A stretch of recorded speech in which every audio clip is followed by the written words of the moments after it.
नमस्कार, आप देख रहे हैं सत्ता की परख। हरियाणा विधानसभा चुनाव में कांग्रेस की बड़ी जहद के तमाम चुनावी सर्वों की हवा निकल गई है। बीजेपी कड़ी टक्कर देते हुए कांग्रेस को पछाड़ती नजर आ रही है। कांग्रेस का आलाकमान हरियाणा की जनता को मन को नहीं समझ पाया। खासकर दलित वोटरों को मनाने में कांग्रेस सफल नहीं हो पाई। हरियाणा की दलित नेता कुमारी शैलजा और पूर्व सीएम भूपेंद्र हुड्डा दोनों ही सीएम पद के दावेदार माने जा रहे हैं। यही वजह है कि दोनों नेताओं के बीच खटपट की खबरें चुनावी सुर्खियां बनती रही है। भूपेंद्र हुड्डा हरियाणा के प्रमुख जाट नेता हैं और बीते कई वर्षों से वह हरियाणा में कांग्रेस का प्रमुख चेहरा रहे हैं। कांग्रेस ने इस बार भी भूपेंद्र हुड्डा पर ही दांव लगाया था। कांग्रेस के पुराने कार्यकर्ताओं के स्थान पर हुड्डा समर्थकों को विधानसभा का टिकट देकर कांग्रेस ने अपने एक बड़े वर्ग को नाराज कर दिया।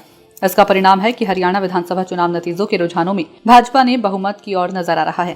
ताजा आंकड़ों में भाजपा 49 सीटों पर आगे चल रही है, तो वहीं कांग्रेस 35 सीटों के साथ पिछड़ती नजर आ रही है।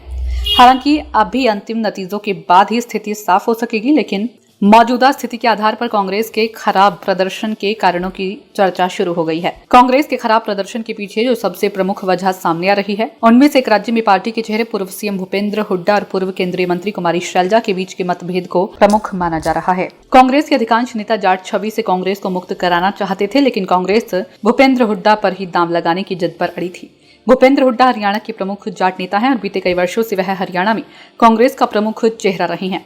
पिछले विधानसभा चुनावों में भी भूपेंद्र हुड्डा का चेहरा ही आगे था, लेकिन उसमें कांग्रेस को हार का सामना करना पड़ा था। यही वजह है कि इस बार हरियाणा में कांग्रेस के प्रमुख चेहरों में भूपेंद्र हुड्डा शामिल तो हैं, लेकिन पार्टी ने अन्य नेता भी सीएम पद की रेस में बने हुए हैं और इनमें सबसे प्रमुख चेहरा कुमारी शैलजा का है। कुमारी शैलजा हरियाणा में दलित राजनीति का प्रमुख चेहरा है। साथ ही वह 5 बार सांसद रह चुकी हैं और कांग्रेस सरकार में केंद्रीय मंत्री भी रह चुकी हैं। शैलजा ने विधानसभा टिकट के बंटवारे को लेकर अपनी नाराजगी से कांग्रेस आलाकमान को अवगत करा दिया था। इसके साथ ही कुमारी शैलजा ने चुनाव प्रचार के दौरान ऐसे संकेत दिए थे कि उनका नाम उन नेताओं में शामिल है जिनके नाम पर पार्टी आलाकमान सीएम पद के लिए विचार कर सकता है। मतगणना से पहले कुमारी शैलजा ने पार्टी आलाकमान से मुलाकात भी की थी। तो वहीं कुमारी शैलजा के सीएम पद पर दावे को लेकर भूपेंद्र हुड्डा ने कहा था कि लोकतंत्र में हर किसी का सीएम बनने का अधिकार है, लेकिन सीएम चुने जाने की एक प्रक्रिया है जिसमें विधायक अपना विचार देते हैं।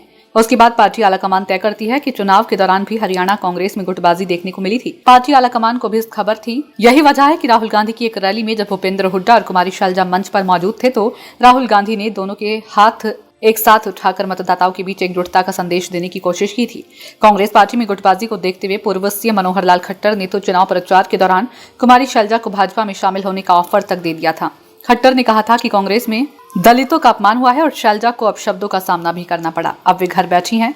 यदि शैलजा बीजेपी में आती हैं तो वे उनके स्वागत के लिए भी तैयार हैं। अब तक के रुझानों से स्पष्ट है कि कांग्रेस को गुटबाजी भारी पड़ी है। वहीं जम्मू कश्मीर में कांग्रेस गठबंधन पूर्ण बहुमत के साथ सरकार बनाने जा रही है, तो वहां गठबंधन को मजबूती मिली है। राजनीतिक जानकारों का कहना है कि कांग्रेस के टिकट बंटवारे ने जीत की नाव को खिसकने पर मजबूर कर दिया, क्योंकि भूपेंद्र सिंह हुड्डा के सामने कांग्रेस आलाकमान का समर्पण भाव यदि कांग्रेस हारती है तो वह स्वयं जिम्मेदार होंगी।